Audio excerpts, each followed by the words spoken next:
नमस्कार दोस्तों, मैं हूं जितेंद्र दीक्षित और जितेंद्र दीक्षित क्रॉनिकल्स में आपका स्वागत है। इस YouTube चैनल का एक मकसद ये भी है कि आपको तरह तरह के अपराधों के बारे में जानकारी दे सकूं, उनसे सतर्क रहने के बारे में बता सकूं, उनके प्रति आगाह कर सकूं। तो इन दिनों एक नए किस्म का अपराध इंटरनेट की दुनिया में हो रहा है जिसको कहते हैं डीप फेक। तो आज इस वीडियो के माध्यम से मैं उसी के बारे में आपको बताने की कोशिश करूंगा कि कैसे डीप फेक के जरिए अपराध होता है और कैसे आप इससे बच सकते हैं। कल्पना कीजिए कि आप कभी अमेरिका गए नहीं, लेकिन एक कोई वीडियो आता है आपके हाथ जिसमें आप दिखाई देते हैं कि आप लॉस वेगास के किसी कसिनो में जुआ खेल रहे हैं।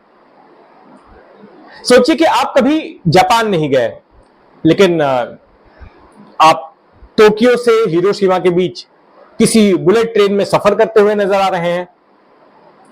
कल्पना कीजिए कि आपको स्विमिंग नहीं आती है, लेकिन आप लक्षद्वीप या फिर अंडमान निकोबार के समंदर में आप स्कूबा डाइविंग करते नजर आ रहे हैं रंग बिरंगी मछलियों के बीच।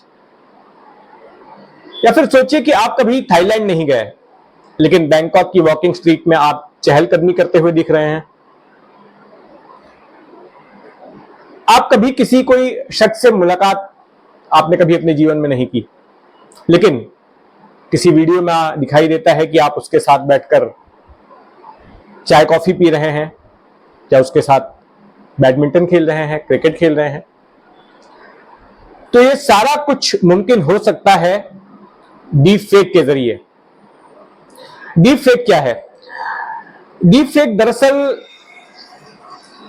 डिजिटल तरीके से किसी के वीडियो के साथ, किसी की तस्वीर के साथ छेड़खानी करके किसी और शख्स के चेहरे को किसी और के साथ जोड़कर पेश किया जाता है। इस तरीके को कहते हैं डीप फेक, जिसमें कि डिजिटली आपकी तस्वीर के साथ में और किसी और की तस्वीर के साथ छेड़छाड़ की जाती है और उसके जरिए एक नई तस्वीर क्रिएट की जाती है, जिसमें हो सकता है कि आपका चेहरा हो और दूसरे शख्स का शरीर हो, या फिर दूसरे शख्स का चेहरा हो, आपका शरीर हो, और जो बातें आपने नहीं कही हैं वो बातें आपकी मुंह से उसमें कहलवाई जा सकती हैं। तो इसको कहते हैं डीप फेक।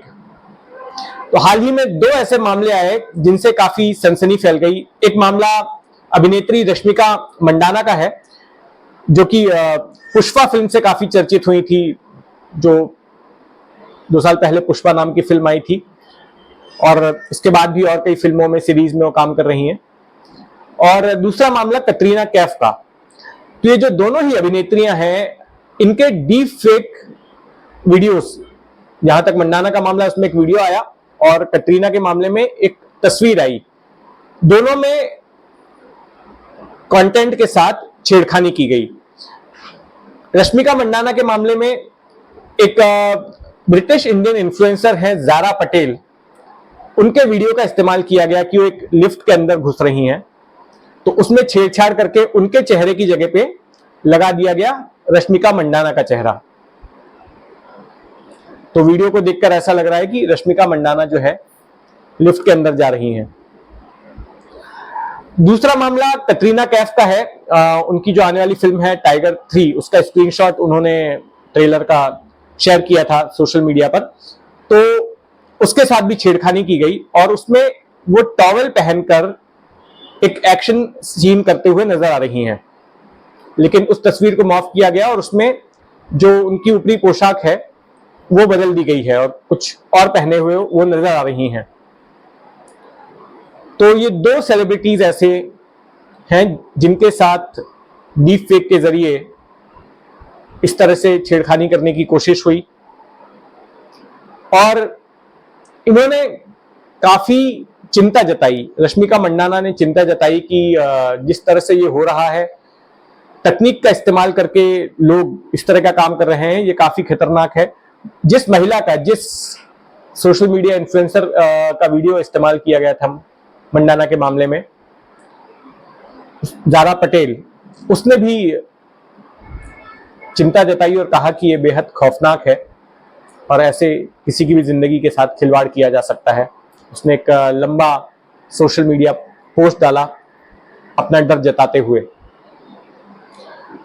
यह बात सही है कि डीप फेक का इस्तेमाल करके कई तरह के अपराध किए जा सकते हैं।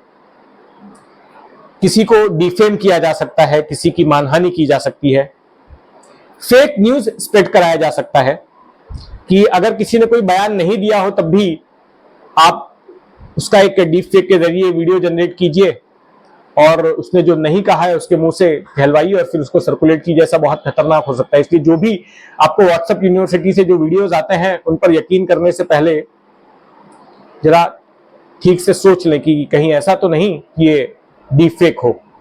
वो भी हो सकता है। फिर किसी को ब्लैकमेल करने के लिए भी इस्तेमाल किया जा सकता है कि अश्लील हाव भावों के साथ किसी का डीप फेक वीडियो बना दिया जाए या किसी के साथ इंटीमेट होते हुए किसी का वीडियो बना दिया जाए और उसके जरिए फिर सामने वाले को वीडियो भेज के उसको ब्लैकमेल भी किया जा सकता है। ऐसे मामले विदेश में हुए हैं इससे पहले। ये भी हो सकता है। किसी को बदनाम करने के लिए इस्तेमाल किया जा सकता है। तो जब कतरीना और रश्मिका का मामला सामने आया तो उसके बाद कई लोगों ने आवाज उठाई कि इसको रोकने के लिए सरकार को कदम उठाने चाहिए, कड़ी कार्रवाई करनी चाहिए। और फिर भारत सरकार ने एक चेतावनी जारी की सोशल मीडिया प्लेटफॉर्म्स के लिए कि इस तरह से डीप फेक का इस्तेमाल ना करें, नहीं तो 3 साल की जेल और 1 लाख रुपए का जुर्माना हो सकता है। और इसके लिए हवाला दिया गया आईटी एक्ट साल 2000 की धारा 66D का, जिसमें कि किसी को चीट करने के लिए अगर कंप्यूटर का इस्तेमाल किया जाता है तो फिर उसको प्रोसिक्यूट कर सकते हैं, उसके खिलाफ कार्रवाई हो सकती है। तो सरकार ने तो फिलहाल चेतावनी जारी कर दी, लेकिन ये मामला बेहद चिंताजनक है। आर्टिफिशियल इंटेलिजेंस एक दुधारी तलवार के जैसे है, जहां एक और एआई को लेकर ये चिंता जताई जा रही है कि आने वाले वक्त में इसकी वजह से नौकरियां जा सकती हैं, बेरोजगारी बढ़ सकती है, क्योंकि बहुत सारा काम जो है वो ऑटोमेटेड तरीके से आर्टिफिशियल इंटेलिजेंस कर देगा। जो काम करने में घंटों लगते हैं वो चंद सेकंड्स में, चंद मिनटों में ही आर्टिफिशियल इंटेलिजेंस के जरिए हो जाएगा। तो एक वो चिंता है। और फिर दूसरी चिंता अब अपराध को लेकर है। जैसे जैसे दुनिया बदलती है तो अपराधी भी अपराध करने के अपने तौर तरीके बदलते हैं, नए नए तरीके अपनाते हैं लोगों के साथ ठगी करने के लिए, उनको नुकसान पहुंचाने के लिए। तो एआई का इस्तेमाल भी एक तरह से शुरू हो चुका है अपराधियों की ओर से। तो अगर डीप फेक की बात करें तो कैसे पकड़ेंगे कि कोई वीडियो डीप फेक है, ये जानेंगे कैसे? 2-3 तरीके हैं। बड़ी ही बारीकी से वीडियो को देखना पड़ेगा। एक तो ये कि आप देखेंगे उन वीडियोस में अननेचुरल आई मूवमेंट, जो आंख की पुतलियां हैं, जो आई बॉल्स भी हैं, वो बहुत ही अननेचुरल तरीके से घूम रही होंगी, दाएं बाएं वीडियो नीचे, सामान्य नहीं लगेंगी आपको, बड़ी ही मैकेनिकल ढंग से घूम रही होंगी। तो उससे पता लगाया जा सकता है। दूसरा तरीका यह है कि जो वीडियो है उसमें जिस शख्स के ऊपर वीडियो बनाया गया है उसके चेहरे का रंग और शरीर का रंग वो मिसमैच कर सकता है। चेहरे की लाइटिंग, शरीर की लाइटिंग मिसमैच कर सकती है, अलग अलग हो सकती है, तो उससे भी पकड़ा जा सकता है। ऑडियो क्वालिटी भी जो है काफी गड़बड़ रहेगी, जो इस तरह के एआई के जरिए जो बनाए जाते हैं वीडियोस। तो ऑडियो क्वालिटी के जरिए भी अगर उसको हम ध्यान से परखेंगे तो उससे भी पता चल सकेगा। फिर एक तरीका है कि जो शरीर के हिस्से हैं वो थोड़े से अलग नजर आ सकते हैं। उंगलियां कुछ ज्यादा लंबी नजर आएंगी, आंखें कुछ ज्यादा बड़ी नजर आएंगी, चेहरा कुछ अलग नजर आएगा। वो गौर से देखने पे पता चलेगा, तो उसके जरिए भी हम पता कर सकते हैं। तो आशंका यही जताई जा रही है कि आने वाले दिनों में डीप फेक के मामले बढ़ेंगे और ऐसे में खुद को जागरूक रखना, खुद को सावधान रखना बेहद जरूरी है।